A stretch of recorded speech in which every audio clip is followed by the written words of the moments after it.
ఒక మాట పలుకవా నా యేసయ్యా, నా యేసయ్యా. పితా పుత్ర పవిత్ర ఆత్మనామమున ఆమేన్. ప్రియ స్నేహితులారా, మీ అందరికీ దేవుని యొక్క ఆశీస్సులను తెలియజేస్తూ మార్చి 10వ తారీఖు ఆదివారం, తపోకాలం 4వ ఆదివారం, ఈనాటి దివ్యబలి పూజ పట్నాల ధ్యానాంశానికి మిమ్మల్ని అందరినీ కూడా ప్రేమతో ఆహ్వానిస్తూ ఉన్నాను. మొదటి పట్నము రెండవ రాజుల దినచర్యలు 36వ అధ్యాయము 14వ వచనం నుండి 16వ వచనం వరకు మరియు 19వ వచనం నుండి 23వ వచనం వరకు. ఎఫెసీయులకు రాయబడిన లేఖ 2వ అధ్యాయము 4వ వచనం నుండి 10వ వచనం వరకు. యోహాను సువార్త 3వ అధ్యాయం 14వ వచనం నుండి 21వ వచనం వరకు. మోషే ఎడారిలో ఎట్లు సర్పమును ఎత్తెనో ఆయనను విశ్వసించు ప్రతి వాడును నిత్య జీవం పొందుటకు అట్లే మనుషు కుమారుడును ఎత్తబడవలెను. దేవుడు లోకమును ఎంతో ప్రేమించి తన ఏకైక కుమారుని ప్రసాదించెను. ఆయనను విశ్వసించు ప్రతి వాడును నాశనము చెందక నిత్య జీవం పొందుటకై అట్లా చేసెను. దేవుడు తన కుమారుని లోకమును రక్షించుటకు పంపినే కానీ దానిని ఖండించుటకు పంపలేదు. ఆయనను విశ్వసించువాడు ఖండింపబడరు, విశ్వసింపని వాడు ఖండింపబడియే ఉన్నాడు. ఏలైనా దేవుని ఏకైక కుమారుని నామమున అతడు విశ్వాసముంచలేదు.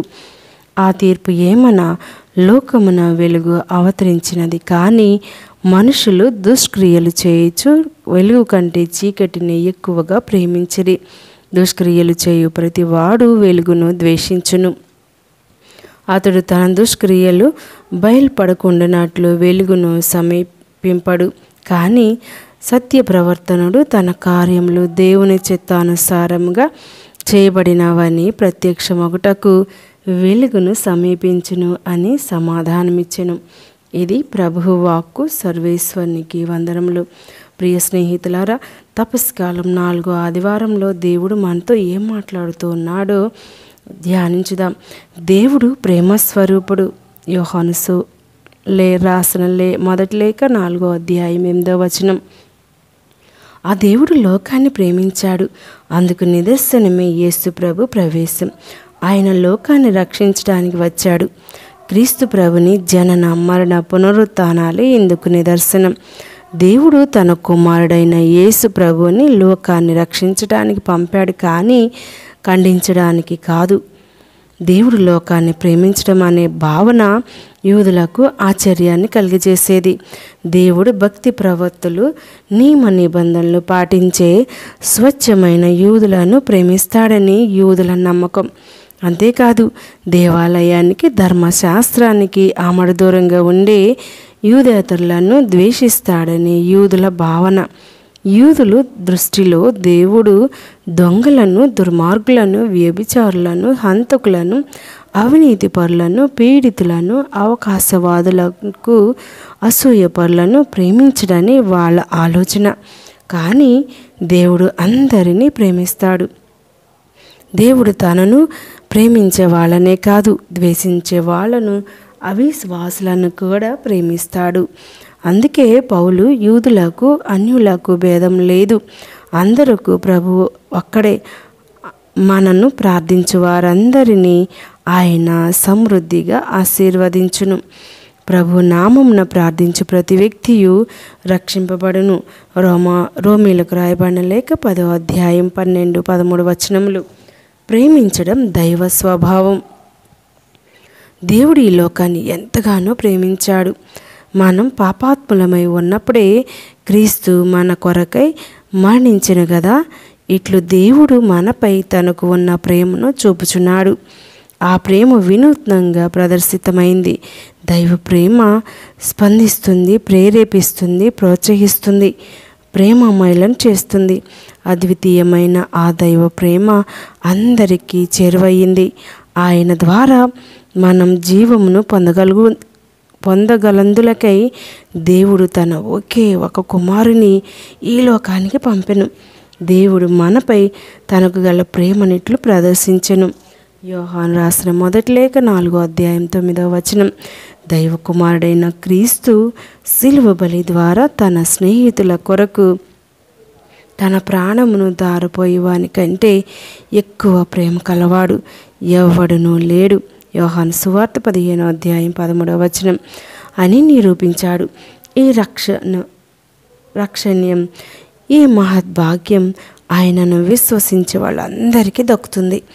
ప్రభువుని విశ్వసింపని వాళ్ళు ఖండింపబడతారు. కారణం దైవ కుమారుని ఔన్నత్యాన్ని ఉపేక్షించడం వలన, క్రీస్తే సత్యమని నమ్మకపోవడం వలన, ఆయన కనికరాన్ని విస్మరించడం వలన, తన ప్రేమతత్వాన్ని గుర్తించకపోవడం వలన, అన్ని నామముల కంటే శ్రేష్టమైన తన నామమును దుర్వినియోగం చేయడం వలన మరియు దైవ కుమారుని తిరస్కరించడం వలన మనం ఖండింపబడతాం. దైవ ప్రేమను పొందుదాం, సోదర ప్రేమను ప్రదర్శించుదాం. దైవ కుమారుడైన క్రీస్తుని విశ్వసించుట ద్వారా రక్షణ పొందుకుందాం.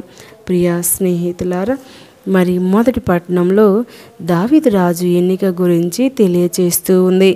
దేవుడు ప్రతి వ్యక్తిని కూడా తన చిత్తాన్ని నెరవేర్చడానికి పిలుస్తూ ఉంటాడు. యావే ప్రభువు దావీదు రాజును ఇజ్రాయేలు ప్రజలను పరిపాలించుటకు, శత్రువుల నుండి రక్షించుటకు అతనిని రాజుగా నియమించను. దేవుడు వరాలను ప్రసాదిస్తాడు. మరి ఈరోజు దేవుడు మనల్ని ఏ కార్యం నెరవేర్చడానికి ఎన్నుకున్నారు?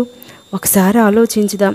2వ పట్టణము మనము వెలుగు బిడ్డలుగా జీవించాలి అని చెబుతుంది. వెలుగు బిడ్డలు ఎల్లప్పుడూ కూడా మంచితనం, నీతి, సత్యం అనువానిని కనపరుస్తూ జీవిస్తారని తెలియజేస్తుంది. లోకమునకు వెలుగును నేనే, నన్ను అనుసరించువాడు అంధకారమున నడవక జీవపు వెలుగును పొందును. యోహాను సువార్త 8వ అధ్యాయం 12వ వచనం. మీరు వెలుగునకు, లోకమునకు వెలుగు. ప్రజలు మీ సత్కార్యములను చూచి పరలోకమందున్న మీ తండ్రిని సన్నుతించుటకు మీ వెలుగును వారి ఎదుట ప్రకాశింపనిండు. మత్తయి సువార్త 5వ అధ్యాయం 14-16 వచనములు అని ప్రభువు తెలియజేస్తూ ఉన్నారు. కాబట్టి మనము వెలుగు బిడ్డలుగా జీవిస్తూ క్రీస్తు అయిన వెలుగుకు సాక్ష్యమిస్తూ పాపం అనే చీకటిని తరిమికొట్టాలి. సువిశేష పట్టణంలో పుట్టిగుడ్డివాడైన వ్యక్తిని స్వస్థపరిచి ప్రభు అతనికి చూపును దయచేశారు. అతని జీవితానికి వెలుగును ప్రసాదించారు. పాపం మనల్ని ఆత్మీయంగా గుడ్డివానిగా చేస్తుంది. ఆ విశ్వాసం మనల్ని అంధకారంలోనికి నెట్టివేస్తుంది. పరిసయ్యుల వల్లే గర్వంతో, అహంకారంతో, అధికారంతో అంధకారంలో జీవించకుండా చూపును పొందిన గుడ్డివాని వలె విశ్వాసంతో, వినయంతో, దైవ భయంతో ప్రభువును అనుసరిస్తూ జీవించడానికి యత్నం చేద్దాం. మన జీవితాలను సరిదిద్దామని ప్రభుని ప్రేమతో అడుక్కుందాం. ప్రేమ ఎంత మధురం! పాపిని, ప్రకృతిని ప్రేమించాలంటే దేవునికి మాత్రమే సాధ్యమవుతుంది. ఎందుకంటే ఆయన ప్రేమమయుడు. ఆయన ప్రేమకు అవధులు లేవు. ఆయన ప్రేమకు ఎవరు సాటి లేరు. ఆది మానవుడు దేవుని పట్ల అవిధేయత కలిగి పాపం చేశాడు. అయితే మనిషిని దేవుని మాటను ధిక్కరించి పాపం చేసి కూడా దేవుడు ఎందుకు మనిషిని మరలా ప్రేమించి తన ఏకైక కుమారుని పంపించాడు? అందుకు 3 కారణాలు ఉన్నాయి. నేల మట్టిని మానవుని చేసెను. 2, దేవుడు మానవుని తన పోలికలో సృజించెను. పోలిక అంటే దేవునికి ఉన్నట్లు దేవునికి కాళ్ళు, చేతులు, శరీర భాగాలు లేవు. కానీ దేవుని గుణగణాలు, ఆయన లక్షణాలను మనిషి పుణికిపుచ్చుకున్నాడు. 3, దేవుని కంటే కొంచెం తక్కువగా మాత్రమే మనిషిని చేశాడు. కీర్తనల గ్రంథం 8వ అధ్యాయం 5వ వచనం. దేవుడు మానవునికి తన ఆత్మను వసిగాడు. తక్షణమే మానవుడు దైవాన్ని సంతరించుకున్నాడు. మానవుడు దేవుని ప్రతిరూపం. మన గృహంలో గోడలపైన వేలాడుతున్న పటంపై దుమ్ము, ధూళి పడితే వాటిని మనం బయట పారవేయం. ఆ దుమ్మును తుడిచి మరలా పటంను ఎంతో ప్రేమతో చూసుకుంటాం. అలాగే దేవుడు కూడా మనిషికి పట్టిన పాపపు ధూళిని తన కుమారుని మరణం ద్వారా కడిగి మరలా దేవుడు మనిషిని తన బిడ్డగా స్వీకరించాడు. మనిషి దేవుని సొత్తు. ఆ సొత్తు మరలా దేవునికే చెందాలి. ఓ ప్రియనేస్తమా, దేవుని ప్రేమ అనేది అనంతం. అయితే దేవుడు మన పట్ల కనబరిచిన ప్రేమలో కొంచెమైనా మనం ఇతరుల పట్ల కనబరచాలి. ప్రేమ అంటే కేవలం మాటలు కాదు, అది చేతుల ద్వారా కనబరచాలి. ఇతరులను ప్రేమించేవాడు దేవుని ఎరుగని వాడే. యోహాను సువార్త యోహాను రాసిన మొదటి లేఖ 4వ అధ్యాయం 8వ వచనం. ఆయన పట్ల విశ్వాసం కలిగి ఆయన ప్రేమను ఈ జగతికి చాటాలి. అప్పుడే మనం తండ్రికి తగ్గ తనయులము అవుతాం. తద్వారా పరలోక వారసత్వం పొందుకుందాం. ప్రియ స్నేహితులారా, ఈనాడు ప్రభు మన నుంచి కోరుకునేది ఏమిటంటే దైవ ప్రేమ, సోదర ప్రేమను కలిగి ఉండమని. ఎప్పుడైతే సోదర ప్రేమను కోల్పోయి ఉంటామో దేవుని యొక్క ప్రేమ కూడా మనలో ఉండదని మనం గ్రహించాలి. దేవుణ్ణి ప్రేమిస్తూ సోదరుని ద్వేషించటం ద్వారా ప్రభు ప్రీతి చెందడనే విషయాన్ని మనం గ్రహించాలి. మన యొక్క శత్రువుల కోసం ప్రార్థించాలి. మనలపై నిందలు మోపే వారి కోసం ప్రార్థించాలి. వారి మారు మనసు పొంది దేవుని ప్రేమను ఎరిగి దేవుని కోసం జీవించే భాగ్యం దయచేయమని ఈనాడు ప్రత్యేకంగా అడిగి వేడుకుందాం. దయగల సర్వేశ్వరుడు మన యొక్క ప్రేమను అంగీకరించి సత్యవర్తులుగా దీవించి కాపాడుదురుగాక. ఆమేన్. పిత పుత్ర పవిత్ర ఆత్మనామమున ఆమేన్.